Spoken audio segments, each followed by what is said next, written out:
In the last episode of this Airbnb series, you saw me assemble this amazing pergola or gazebo, however you want to call it. You can watch it right up here, guys. And if you haven't checked out my Airbnb series or my real estate playlist, please go ahead and check it out if you're interested in real estate and Airbnb and rental and investing.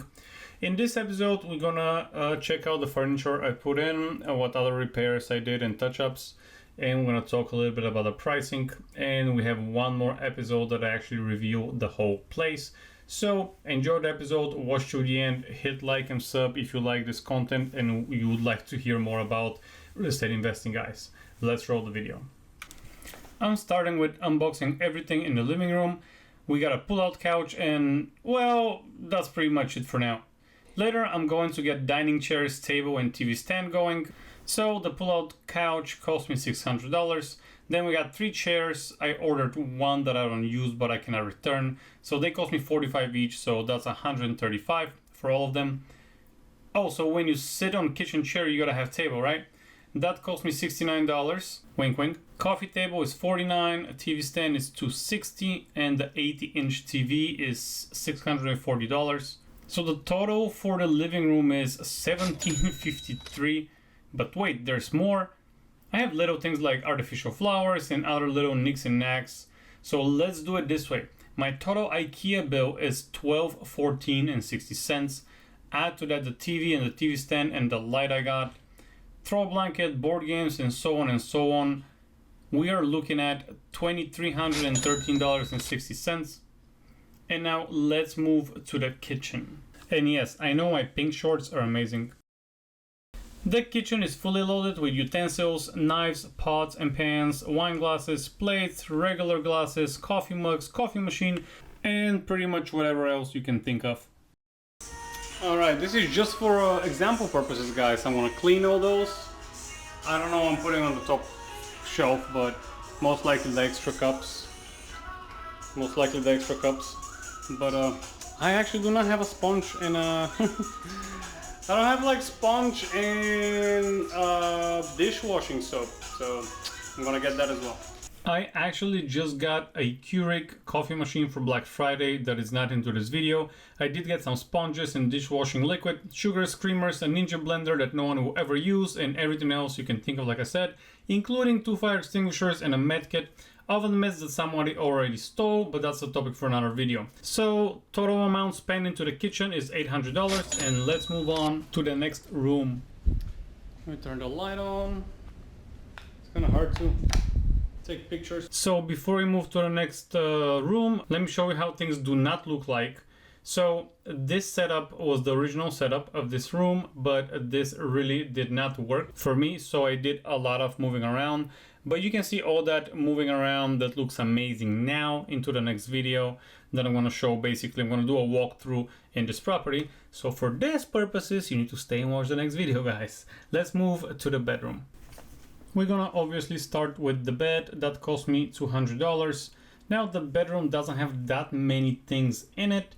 It's just a bed, 2 nightstands that I actually kept one and returned the other one because the bedroom is a bit smaller, so you cannot really fit a lot of stuff. The bed mattress is Cocoon that I bought for, I believe, $600. That came with a lot of perks. Basically, I got a promotion. It came with the bed sheets, the whole shebang, the pillows, pillow covers, and everything. Then we got hangers that I bought. They're not very expensive.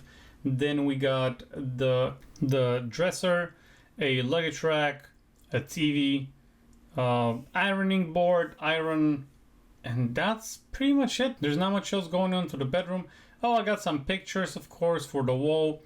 And I got an amazing lamp that is touch activated, which I think is a nice touch. You can see it here. It's a great color. Now, this dresser, I did not see that is navy blue. It really looked like black on the picture, but it is what it is.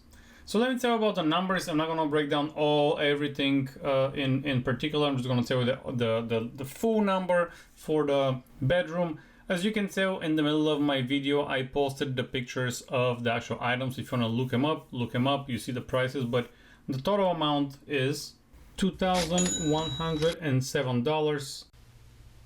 Alright, it was very peculiar to me.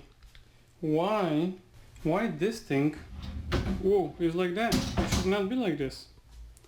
See how everything else is like more flush? And it turns out I have swapped the rails, those things on the side that this thing clings onto, those ones that you see there, and those ones that you don't see there. Well, I put the right ones here and the left ones here. So I just swapped this one, and now I gotta swap all of them.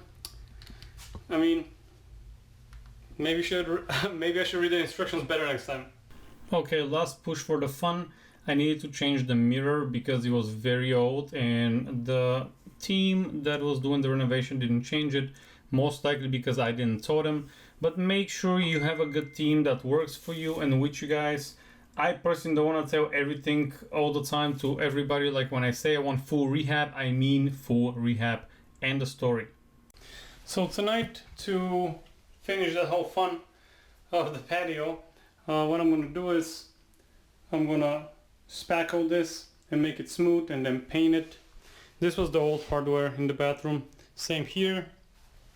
And this I'm going to get those, I don't know how they're called. They're like plastic things. But I don't know how they're called. I already took two out, but I forgot the name of it.